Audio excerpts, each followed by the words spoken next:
আমার honours first ইয়ারের প্রিয় শিক্ষার্থীবৃন্দ, গত ক্লাসে আমি তোমাদের সম্ভাব্য কিছু জারক বিজারকের একটা চার্ট দিয়েছিলাম। তখন কিন্তু আমি হাতে নাতে তোমাদের বিক্রিয়া দিয়ে দিয়ে ব্যাপারটা আলোচনা করে নিই। তোমাদের আমার উদ্দেশ্য ছিল কি, যে তোমরা এই জারকগুলোর সম্বন্ধে বুঝো, বিজারক যেটা বলছি তাদেরকে একটু চিনো, পরে যখন আমি বিক্রিয়া যাবো তাতে পড়া সুবিধা হয়। দেখো, লক্ষ্য করো, ওই দিন আমি কিছু পয়েন্টস দিয়েছিলাম, আজকে তার একটা পয়েন্ট লিখছি। চারণ ক্রিয়ায় বিজারক পদার্থ যতটি ইলেকট্রন বর্জন করে, বিজারণ ক্রিয়ায় জারক পদার্থ ততটি ইলেকট্রন গ্রহণ করে। আবার রিপিট করি, এই লাইনটা এত তাৎপর্যপূর্ণ। জারণ ক্রিয়ায় বিজারক পদার্থ যতটি ইলেকট্রন বর্জন করে, বিজারণ ক্রিয়ায় জারক পদার্থ ততটি ইলেকট্রন গ্রহণ করে। আচ্ছা, আমি এই কথাটা যা বলছি এর সাপেক্ষে এইটুকু ধরে নিয়ে বেশ আমি কিন্তু একটা সমীকরণ বলে লিখেছি।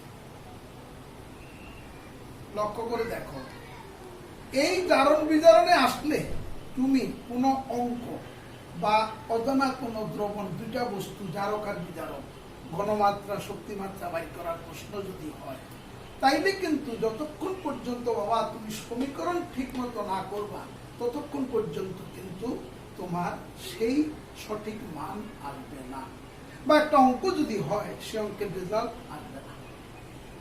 আমি বোর্ডে মোটামুটি দুটো বিক্রিয়া দাঁড় করাইছি। এখন আমি পিছনের ক্লাসে তোমরা যারা যারা পড়ছো তারা আমার লেকচারটা বুঝবা। দেখো, আমি তোমাদের সেখানে পটাশিয়াম পারম্যাঙ্গানেটকে জারক বলে ম্যাঙ্গানিজ 7+ আয়ন মেইনলি জারক সেদিন বুঝাইছিলাম। অম্লীয় মাধ্যম, দেখো সালফারিক অ্যাসিড অম্ল, অম্লীয় মাধ্যমে বিক্রিয়া করাতে তার জারক মান 7+ থেকে 2+ হবে। আমি আরো দুইটা জারকের মান সেখানে আছে, ওই দুইটা কেটে দিতে বলেছি। কেটে দিয়ে শুধু আমি অম্লীয় মাধ্যমেরটাই পড়বো, যেখানে জারণ মান 7 থেকে 2 হয়। ঠিক আছে? বিজারক অন্যকে বিজারিত করে, নিজে জারিত হয়। তোমরা লক্ষ্য করে দেখো, আয়রন কিন্তু বিক্রিয়কে আছে 2+, প্রোডাক্টে হয়ে গেল 3+। তাইলে ইলেকট্রন ত্যাগ করাতে তার চার্জ বেড়ে গেছে। আর ম্যাঙ্গানিজ 7+ জারক 5টা ইলেকট্রন গ্রহণ করে সে কিন্তু 2+ হয়ে গেছে। এখন আমরা যখন তোমাদের এই জাতীয় কোনো সমস্যা দেই, হুট করে কিন্তু তোমাদের খুব ভালো ধারণা না থাকলে রে বাবা, আসলে কেমিস্ট্রি ফিজিক্স কিছু বেসিক জায়গা আছে, তোমরা ছোট ক্লাস থেকে এখন এত দুর্বলতা থাকে, আমরা হুট করে ক্লাসে দিয়ে যখন একটা বিক্রিয়া দাঁড় করাইতে বলি তোমাদের পক্ষে কষ্ট হয়। যাই হোক, আমি একটু একটু বোঝানোর চেষ্টা করি। তোমরা কিন্তু লক্ষ্য করছো, এটা কিন্তু জারক, এটা কিন্তু মাধ্যম। আমার ওই চার্টে কিন্তু দেখো লেখা ছিল যে কোন মাধ্যম বিক্রি হবে, অম্লীয় মাধ্যম, এটা অম্লীয় মাধ্যম। এই বস্তুটা কিন্তু বিজারক। এখন প্রশ্ন, তুমি যে জিনিসটা খেয়াল করবা বা যেটা বুঝবা সেটা হলো কি, জারকে কে আছে? পটাশিয়াম ম্যাঙ্গানিজ, ধনাত্মক অংশ। সবসময় কোনো বিক্রিয়ার স্বাভাবিক নিয়মটুকু যদি বাবা তোমার জ্ঞান থাকে, এক ধনাত্মক অপর ঋণাত্মকের প্রতি আকৃষ্ট হয়। দেখো, পটাশিয়াম সালফেটকে নিয়ে প্রোডাক্ট পটাশিয়াম সালফেট হয়েছে। অপর ধাতু ম্যাঙ্গানিজ, সে সালফেটকে নিয়ে ম্যাঙ্গানিজের সালফেট হয়েছে। এবার চলে আসি বিজারকের কথা। জারক কিন্তু বাবা বিজারিত হয়ে গেল। দেখো, আমি মার্ক করে দিছি 7+ ছিল, প্রোডাক্টটি কিন্তু তার 2+ চেহারা হয়ে গেছে। আর বিজারক 2+ ছিল, প্রোডাক্টটি কিন্তু 3+ হয়ে গেছে। তাইলে বিজারক বস্তু জারিত হইল, ফেরাসটা ফেরিক সালফেট হয়ে গেল। মাধ্যমে হাইড্রোজেন আছে, জারকে অক্সিজেন আছে, বাড়তি প্রোডাক্ট পানি হয়েছে। এখন যখন বাবা তুমি একটা সম্পর্ক ভালো করে জানতেই হবে যে এই জারণ বিজারণ ক্রিয়ায় কয়মল জারক কয়মল বিজারককে প্রশমিত করে, সঠিক ইনফরমেশন তোমার কাছে না জানা পর্যন্ত বাবা তুমি কোনো অঙ্ক বা ওই যে বলেছি জারক বিজারক দুই বস্তুর যে কোনো একটা শক্তিমাত্রা আয়তন যদি তোমার অঙ্ক করে বের করতে হয় তুমি কিন্তু পারবে না। তাই আজকে দেখো, আমি সুন্দর করে প্রোডাক্ট গুলো লেখার পরে পটাশিয়াম সালফেট লিখতে সালফেটের যোজনী 2 আসছে, এই 2 দিলাম এখানে। যখন এখানে 2 দিছি, ম্যাঙ্গানিজ 2টা হয়েছে, এই দেখো এখানে 2 দিছি। ছোট্ট করে মনে রাখার জন্য সাধারণ মতবাদ যদি আমরা বলি, তাহলে লক্ষ্য করবো 8টা অক্সিজেন হয়েছে, ওই দেখো 8 মোল পানি হয়ে গেছে। 8 মোল পানি হওয়াতে হাইড্রোজেন 16টা হয়েছে, এই দেখো হাইড্রোজেন 16টা হয়ে গেছে। এখন তুমি শুধু দেখবা ব্যালেন্স করা বাকি থাকে আয়রন। এই আয়রনটা শুরুতে 1 মিলে না, তারপরে তুমি 2 দিলা, মিলে না, এইরকম করতে করতে তুমি তাকে দেখো এখানে 5 হবে, 5 দ্বিগুণে 10, এই হয়েছে 10। এখন দেখো তুমি গুণে টোটাল বিক্রিয়াটায় প্রত্যেকটা মূলক পরমাণুর সংখ্যাটা সব মিলে গেছে। আমরা এখন যদি এই সমীকরণটা করার পরে তোমাকে যদি দাঁড় করাই, তাইলে কি লক্ষ্য করলাম? 2 মোল পটাশিয়াম পানম্যাঙ্গানেট সমতুল 10 মোল ফেরাস সালফেট। সাবধান, এটা বিজারক, এটা জারক, এটা কিন্তু মাধ্যম। আমার মাধ্যমের মোল সংখ্যার কোনো সম্পর্ক নেই। আমি আবার বলি, গত ক্লাসে তাই তোমাদের বলেছি বাবা, আমরা স্পেসিফিক্যালি ম্যাঙ্গানিজের 7+ আয়ন অম্লীয় মাধ্যমে ক্রিয়া করবে। সালফারিক অ্যাসিড অম্ল, তুমি ইন্টারমিডিয়েট পড়ছো, অনার্স পড়ো, এখন ভালো করে বুঝো, ম্যাঙ্গানিজ 2+ হবে। এই কথাটা কিন্তু আমি তোমাদের ওই দিন পড়তে দিছি। আর তাই আমি বলেছি অনেকগুলো জারকের মাঝখানে আমি স্পষ্ট করে দেখো, আমি বলেছি ওই দিনও লেকচারটায়, যদি লেকচারটা ফলো করে থাকো, পটাশিয়াম পারম্যাঙ্গানেট আর ডাইক্রোমেট এই দুইটা জারককে বেশি ব্যবহার করবা, দেখবে এটা দিয়ে পড়ালেখা বেশি। তাই আমি এর একটা মান আর একটা জারক হিসাবে আমি হ্যালোজেনগুলি দাগাইয়া দিচ্ছি, আর বাকিগুলি বলছি তোমাদের লাগবে না।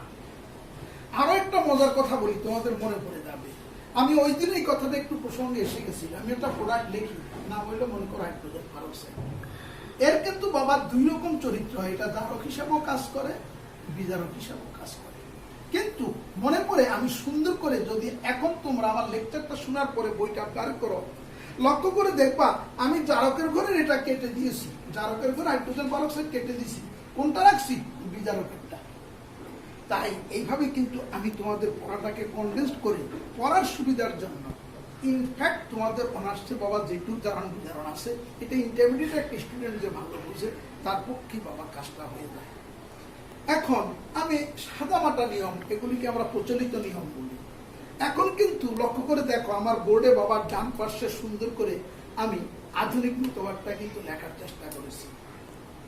আধুনিক মতবাদের ভিত্তিতে এখানে বলা ইলেকট্রন গ্রহণ বর্জন, বিজারক ইলেকট্রন দাতা, জারক ইলেকট্রন গ্রহীতা, কত ক্লাসে বলেছি। লক্ষ্য করে দেখো, ম্যাঙ্গানিজ 7+ 5টা ইলেকট্রন নিয়ে বাবার 2+ হয়ে গেছে। এখন একটা ম্যাঙ্গানিজ যদি থাকে, তার লাগে 5টা ইলেকট্রন, তাইলে 2টা ম্যাঙ্গানিজ যখন, এই দেখো 2টা ম্যাঙ্গানিজ 7+, এই দেখো 2টা ম্যাঙ্গানিজ 7+, লাগবে তার 10টা ইলেকট্রন। বেশ ভালো কথা। এই ইলেকট্রন দিবে কে? ইলেকট্রন দিবে বিজারক। বিজারক কে বাবা? আয়রন 2+। আয়রন 2+ দেখো ইলেকট্রন ছেড়ে দিয়ে আয়রন 3+ হয়ে গেছে। এখন একটা আয়রন দিতে পারে একটা ইলেকট্রন, তোমার তো লাগবে 10টা ইলেকট্রন, তাই 10টা ফেরাস আয়ন, ওই দেখো 5 দুগুণে 10, এই দেখো 10। তাইলে যে কথাটা সাদামাটা নিয়মে আমরা বুঝাই, প্রচলিত নিয়মে বুঝাই, আসলে কিন্তু ইলেকট্রন মতবাদের একটু জ্ঞান থাকলে তুমি বুঝবা, স্যার আমি ব্যাপারটা বুঝে গেছি। তাই আমরা ওই চার্টে তোমাদেরকে এই বিজারক জারককে কয়টা গ্রহণ করে বর্জন করে একটু পড়তে বলছিলাম। আর ওই জ্ঞানটা যখন তোমার হবে, তখনই কিন্তু তুমি মোটামুটি এই জারণ বিজারণ বিক্রিয়া লেখা, এটা কাজ, এই পড়ালেখার এই অংশটায় যে এই প্রশ্নগুলো এই লাইনের হবে, তুমি দেখবা সহজ হয়ে যাবে। লক্ষ্য করে দেখো, আমি এখানে আর একটা বিক্রিয়া তুলেছি। সেখানে জারকটা পটাশিয়াম ডাইক্রোমেট, মাধ্যমটা সালফারিক অ্যাসিড, বিজারক ফেরাস সালফেট, একই জিনিস রেখেছি। সুন্দর করে প্রোডাক্ট লিখেছি। লেখার পরে দেখো, সেখানেও কিন্তু আমরা একটা সম্পর্ক বের করছি, এবং কৌশলটা কি সেটা আমি ডান পাশে দেখাইছি। ক্রোমিয়াম কিন্তু এখানে 6+ আছে, প্রোডাক্টটি কিন্তু 3+ হয়ে গেছে। তাইলে জারক ইলেকট্রন গ্রহীতা, ওই যে গত ক্লাসে বাবা তোমার আমি চার্ট পড়াইছি, সেখানে দেখো বলে দিছি ক্রোমিয়াম অম্লীয় মাধ্যমে বিক্রিয়া করবে, 6+ থেকে 3টা ইলেকট্রন গ্রহণ করে 3+ হবে।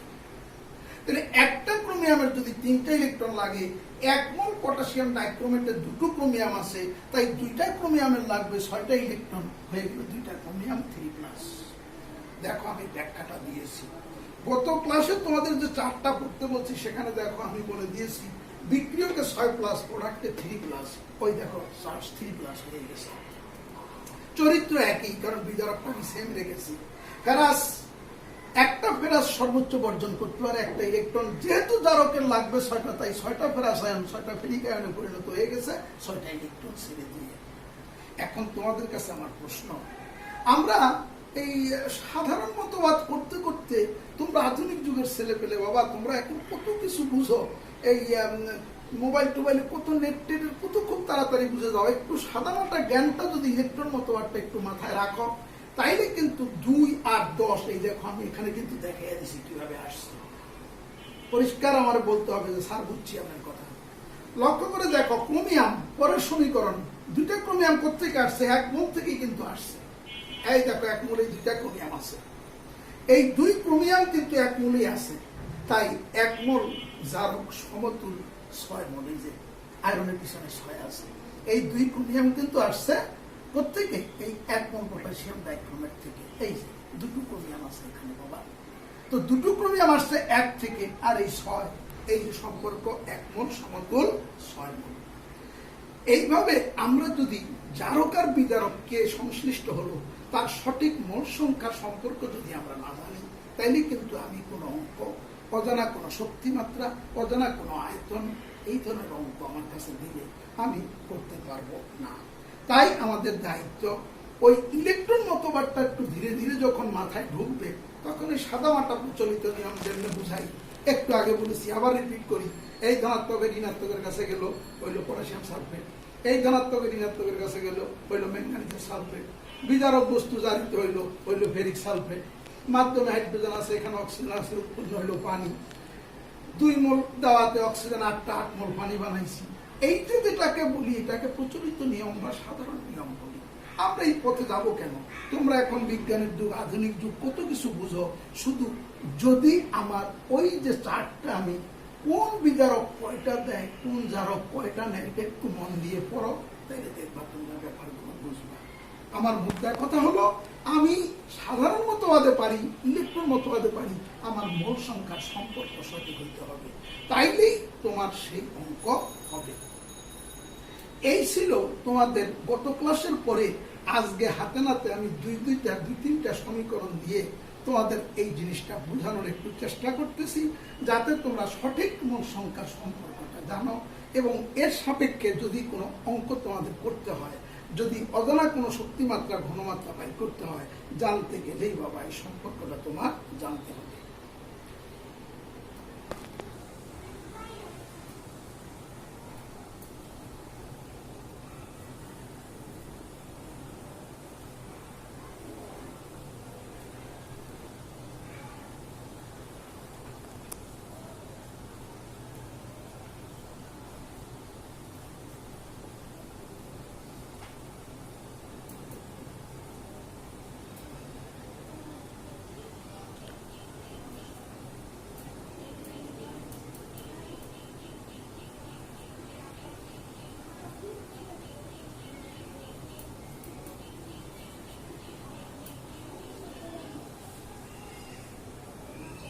এখন দেখো, আমি তোমাদের একটু আগে যা বলেছি, এই কথাটা বোঝানোর জন্য আমি মুখে মুখে একটা অঙ্ক এখানে লিখে ফেলেছি।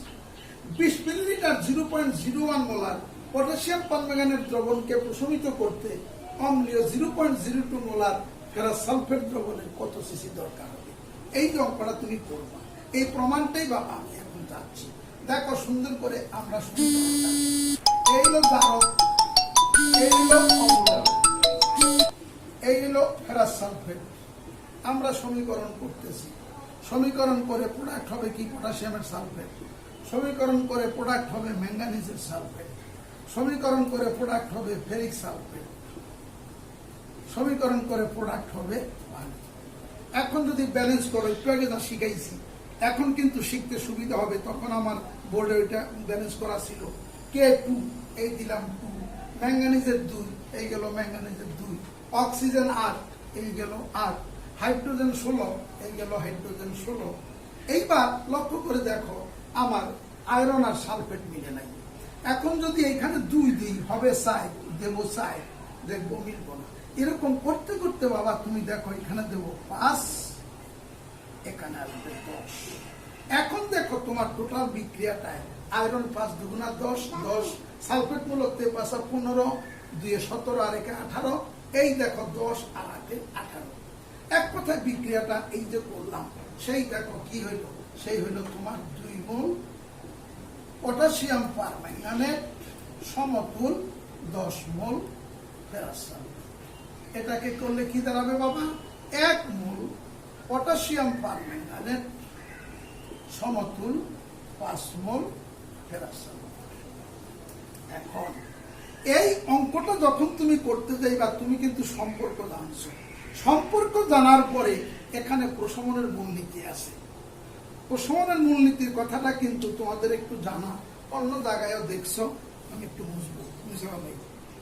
তাহলে ওইটুক তুমি বাসায় নীতি কি, জারকের আয়তন জারকের শক্তি ডিভাইডেড বাই বিজারকের আয়তন বিজারকের শক্তি ইজ ইকুয়াল টু জারকের মূল সংখ্যা ডিভাইডেড বাই বিজারকের মূল সংখ্যা। আমরা এই কাজটা করার পরে সুন্দর করে লক্ষ্য করে দেখো, এখানে আমি বিক্রিয়াটা রিয়েক্টেন্টের অংশটা লেখা আছে 2 আর 10।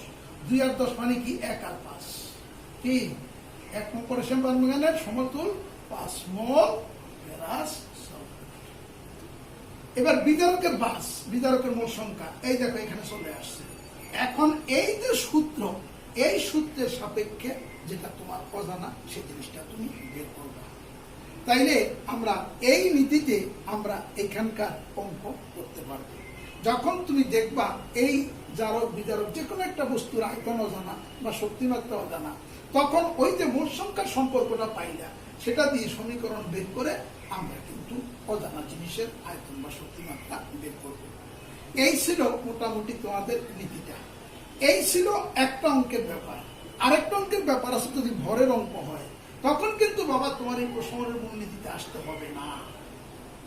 স্পষ্ট করে খেয়াল করো, যখন শুধু ভরের অঙ্ক হবে তখন তোমার এই মূলনীতিতে আসতে হবে না, তখন স্রেফ এই মূল সংখ্যার সম্পর্ক থেকে অঙ্ক হয়ে যাবে।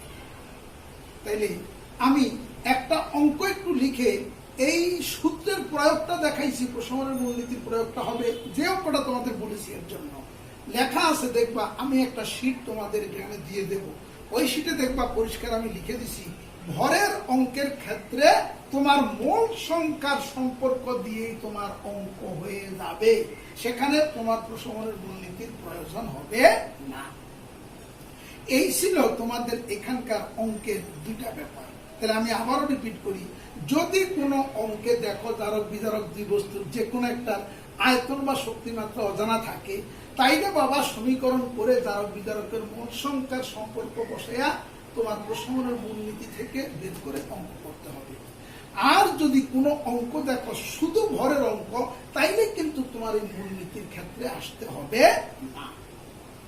তখন তুমি ওই শুধুমাত্র ভরের অঙ্কের ভিতরেই তোমার মান বসিয়ে দিয়া তুমি অঙ্ক করতে পারবা। লক্ষ্য করে দেখবা আমি তোমাদের এই লেকচারের পাশাপাশি একটা শীট দিছি, শীটে দেখবা দুইটা অঙ্ক করা আছে। সেই অঙ্ক দুটা করলে তোমাদের কনসেপশনটা পরিষ্কার হবে। সেখানে আমি একটা অঙ্ক তোমাদের অলরেডি করাইছি, আমি বুঝাইতে পারছি তোমাদের। এই ছিল তোমাদের আজকে আমার দ্বিতীয় ক্লাসের এই জায়গাটার